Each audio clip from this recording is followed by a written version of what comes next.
You remember about a year ago, I think somebody asked a question about what's your attitude, is it possible that Russia is going to join in NATO or not? I said, why not?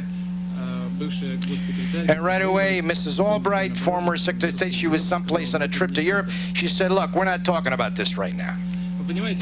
Look, you understand that we're not, our attitude toward NATO is not as one towards an enemy organization. Of course not. And I'm very grateful to the President of the United States that finally, from the territory of the United States, these words were heard. This is very important for us. We value this. When a president of a great power says that he wants to see Russia as a partner and maybe even as an ally, this is worth so much to us. NATO has become a reality of today, and this organization bears serious responsibility for maintaining stability in the world. Today we are working with NATO in the framework of a council which is called PJC, Permanent Joint Council, and we are prepared to expand our cooperation. Думаю, очевидно, процесс натовского расширения не имеет никакого отношения к модернизации самого Альянса или к обеспечению безопасности в Европе. Считаю, что для современного мира однополярная модель не только неприемлема, но и вообще невозможна. Отдельные нормы, да по сути чуть ли не вся система права одного государства, прежде всего, конечно, Соединенных Штатов, перешагнула свои национальные границы и, по сути, во всех сферах, и в экономике, и в политике, и в гуманитарной сфере навязывается другим государствам. Ну, кому это понравится? Кому это понравится?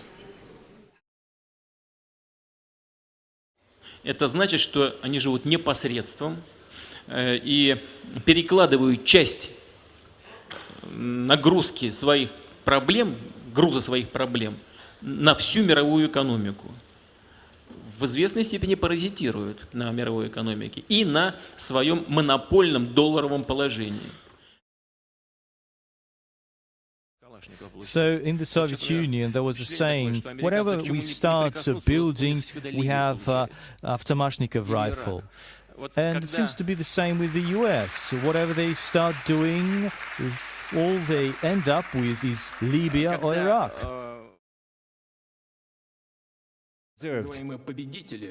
We have an impression that the so-called winners of the Cold War decided to get the most out of the situation, exploit it as much as possible, and refashion the whole world in accordance with their own interests.